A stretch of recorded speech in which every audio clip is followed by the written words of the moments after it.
আবারও ইরানে হামলা চালানোর সব প্রস্তুতি নিয়েছে আমেরিকা।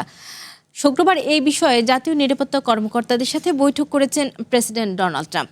আলাদা প্রতিবেদনে এমন দাবি করেছে সিবিএস নিউজ এবং এক্সিওস।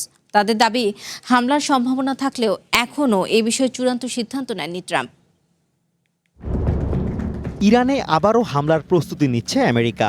এক প্রতিবেদনে এমন দাবি করেছে সিবিএস নিউজ। পরিকল্পনার সাথে সংশ্লিষ্ট একাধিক কর্মকর্তার বরাত দিয়ে তারা বলছে, শুক্রবার সন্ধ্যা পর্যন্ত হামলার চূড়ান্ত সিদ্ধান্ত নেননি প্রেসিডেন্ট ট্রাম্প।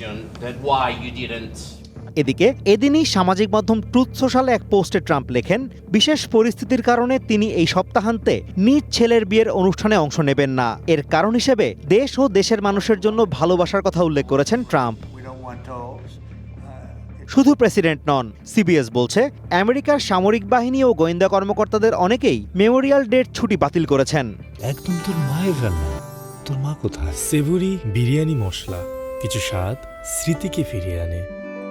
সূত্রগুলোর দাবি, সম্ভাব্য হামলার বিষয়টি বিবেচনায় নিয়েই তাদের এই পদক্ষেপ। প্রতিবেদনে আরও বলা হয়েছে, ইরান যে কোনো সময় পাল্টা হামলা চালাতে পারে এমন আশঙ্কা থেকে মধ্যপ্রাচ্যে আমেরিকার সেনার সংখ্যা কমানোর সিদ্ধান্ত হয়েছে। এদিকে অ্যাক্সিওস জানিয়েছে, শুক্রবার জাতীয় নিরাপত্তা কর্মকর্তাদের সাথে জরুরি বৈঠক করেছেন প্রেসিডেন্ট ট্রাম্প। একাধিক সূত্রের বরাত দিয়ে অ্যাক্সিওস বলছে, ওই বৈঠকে ভাইস প্রেসিডেন্ট জেডি ভ্যান্স, যুদ্ধমন্ত্রী Pete Hegseth, CIA director John Ratcliffe এবং হোয়াইট হাউসের চিফ অব স্টাফ সুজি উইলিসও উপস্থিত ছিলেন।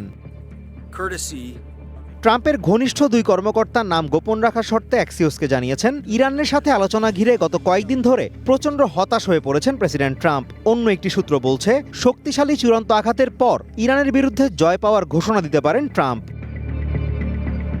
যুদ্ধবিরতি কার্যকর হওয়ার পর গত 6 সপ্তাহে প্রেসিডেন্ট ট্রাম্প কয়েকবারই হামলার হুমকি দিয়েও শেষ মুহূর্তে সিদ্ধান্ত পাল্টেছেন। এদিকে একটি সূত্রের দাবি, রবিবারের মধ্যেই ইরান আমেরিকা শান্তি চুক্তির বিষয়ে বড় অগ্রগতির সম্ভাবনা রয়েছে। তবে তেমন কিছু না হলে ট্রাম্প হয়তো সত্যিকার অর্থেই আবারও ইরানে হামলা চালাতে পারেন। Azimur Rashid Kanak, one international desk.